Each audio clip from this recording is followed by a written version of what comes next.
Egunon, Gabi Berasategi naiz, biologoa, eta gaur aurkeztu nahi dizuegu Ibai Parkean egiten dugun jarduera bat.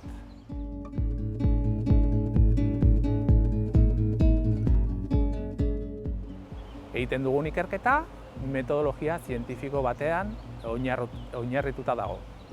Eraztunketa zientifikoa alegia. Eraztunketa zientifikoaren inguruan ikertu dezakegu bioaniztasunaren ugalketa garaia eta haien produktibitatea eta animalien zenbait ezaugarri ezberdin. Gaur, hementxe, zenbait hegazti harrapatu ditugu eta aurkeztu nahi dizkizuegu.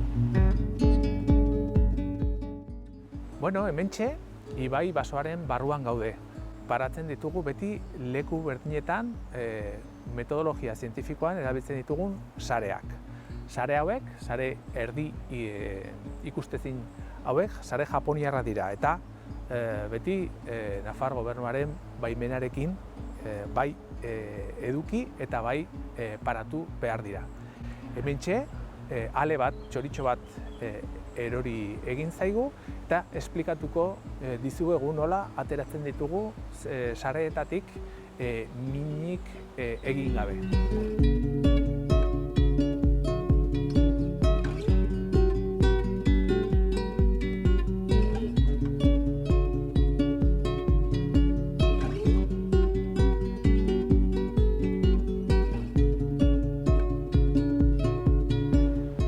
Gonbidatzen zaituztego, hurrengo batera arte gurekin etortzea ze askotan mankomunitateko boletinean ikusten baduzue,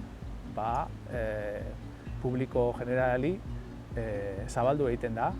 Jarduera hau denok Iruñerriko biztanleriak ikus dezagun zer nolako bioaniztasuna daukagun Ibai Parkean eta gure etxeen ondoan.